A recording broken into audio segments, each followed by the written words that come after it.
Alright, how can we get the Goblin Traders mod for Minecraft? And here we have them, okay? Both the normal one and the newer version. And it's a small mod that automatically introduces mobs called Goblin Traders, which appear naturally in the world without needing crafting or additional structures. And the mod works in both survival worlds and small mod packs, alright? So to get it, basically head to CurseForge, search for Goblin Traders, which as you can see has 69,100,000 users, okay? It was created 5 years ago and last updated 8 days ago. And, well, you'll see it's a small mod, not very complicated, but it's very interesting, okay? Then we'll basically go to Files, go to Mod Loader, select Forge or Fabric or whatever we want, and go to Versions to select the one we're going to play. As you can see, it's available in all versions. I don't think it's a very complicated mod to update, honestly, okay? So we go to version 1.20.1, click 3 buttons and get file.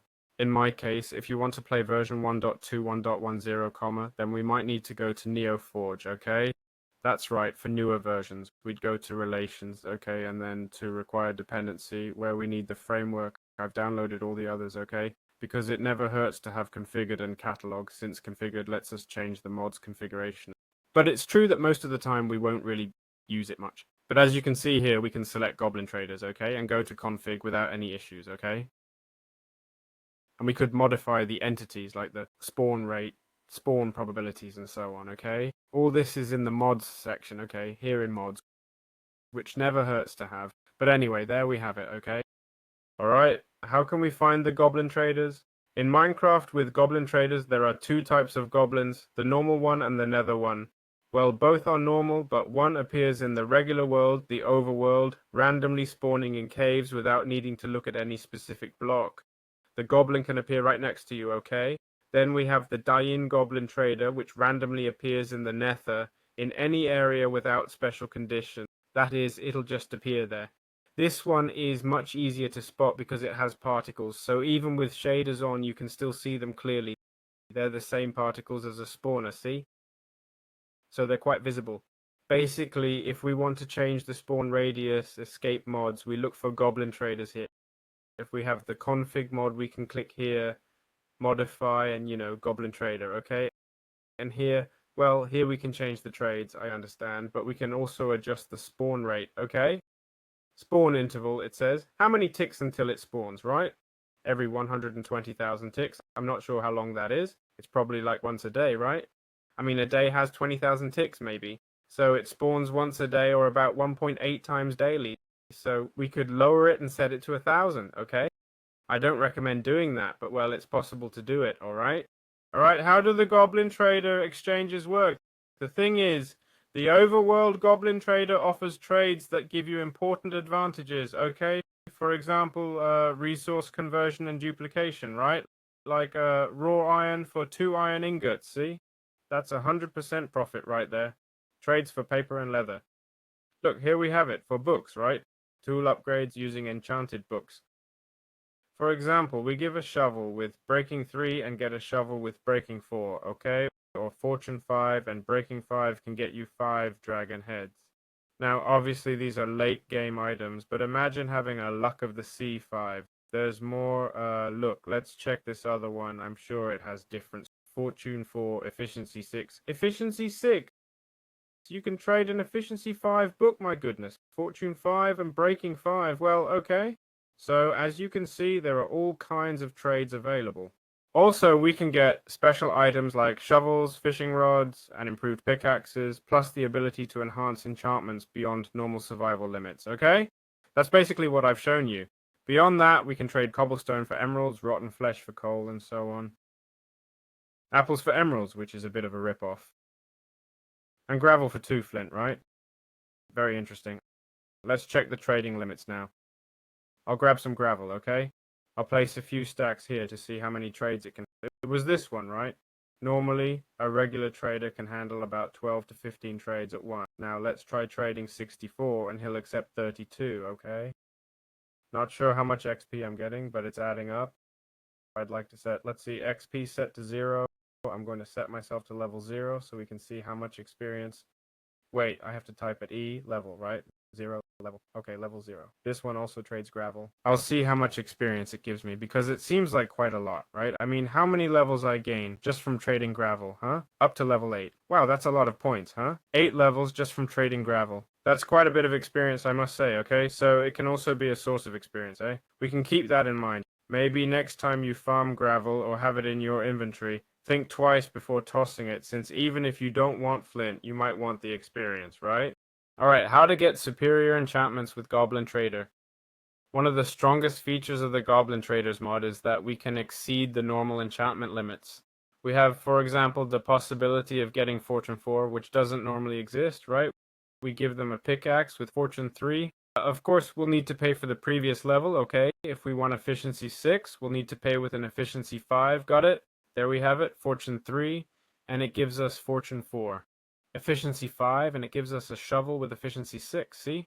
And here there's a special trade at the end, a diamond pickaxe plus 5 dragon heads for Fortune 5, and breaking 5. I'll create a few more to see if there are other extraordinary trades. Look, here we have breaking 4, Fortune 4, Efficiency 4, but I haven't seen any swords, huh? Look, a breaking 4 too, wow. Fortune 5, lure 5, okay? I mean, the ability to attract fish up to level 5, got it? It's true that fishing rod enchantments, which normally max at 3, here go up to level 5 maximum. We're seeing these don't give me swords. Let's check the Vain Goblin Trader, see what it offers. Armor with projectile protection 5. The maximum is supposed to be 4. Ah, look, here we have the sword. Sword with 5 dragon heads, giving us sharpness 7 and breaking 7. I mean, what a ridiculous great sword. Then all kinds of potions for emeralds and just an aqua potion, okay? So, well, we can buy nether wart for 1 emerald, what the heck.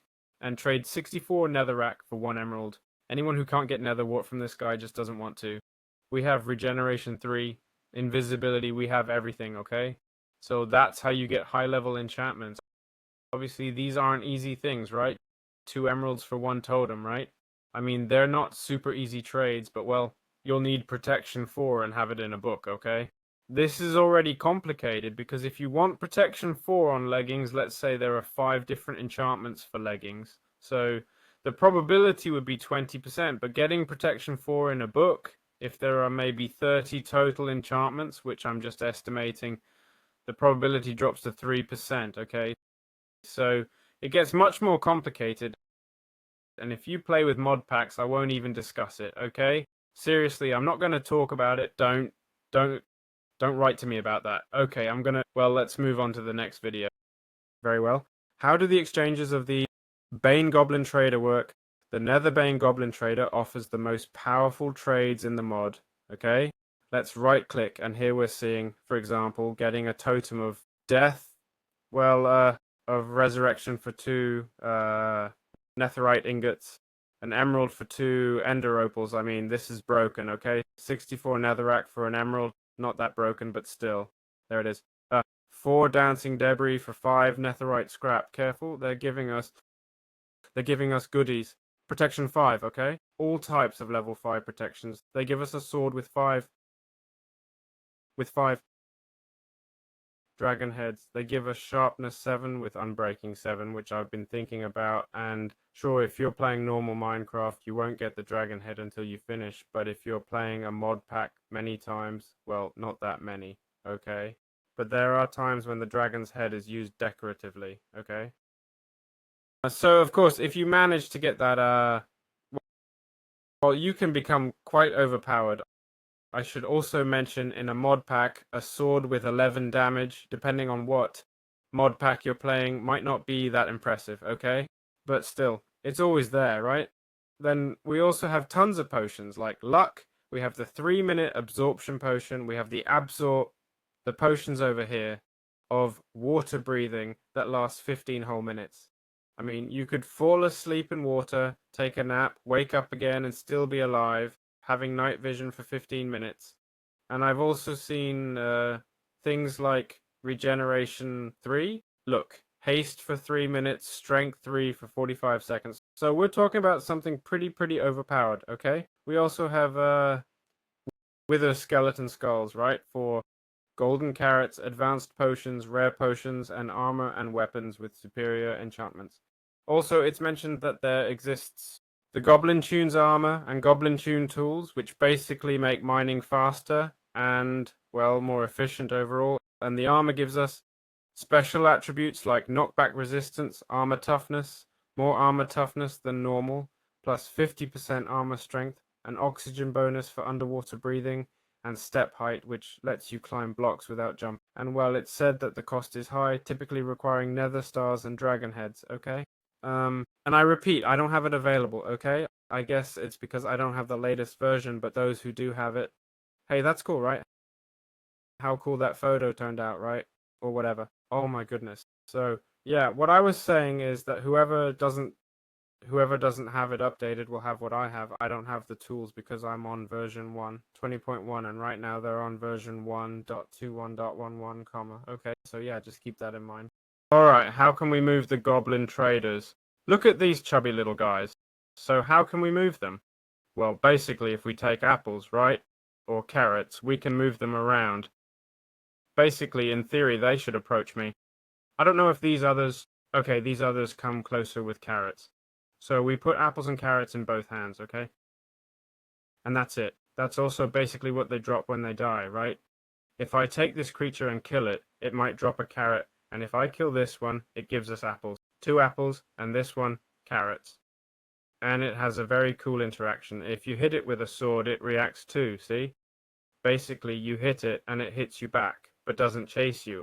I mean, I hit it, it stands up, hits me back like, hey, what are you doing? Just once. And I don't know if this one has any effect. It hits me and keeps coming after me. No, see, I mean, it seems to me like such a silly idea, but at the same time so charming. Really, huh? There's no Minecraft mob that does that. And it's really such a small detail that it just hits you instead of trying to completely eliminate you, which makes the mob so funny. Seriously, right? I mean, when I discovered it, it's a detail that I just love. I'd also really like if we could get these backpacks they have on their backs somehow. They're so cute. That would be cool too. It's a mod. It's a mob, sorry, that could. It's better than the Wandering Trader, and honestly, I'd replace the Wandering Trader with this in a heartbeat. That's what I'm saying. It's super cute, super cool, and honestly, 10 out of 10 to the mod creator, okay? Because they've only added an interface to the game, and they've done it perfectly. I mean, these guys sit down when they're tired. When you hit them, they lie down. The animations are super well done, and the creature too. That said, I hope you enjoyed the guide. In the description, you'll find my AI course focused on people who want to apply it to work and such, if you're interested. And if not, I'll see you in future videos. Thank you so much for watching, and bye bye.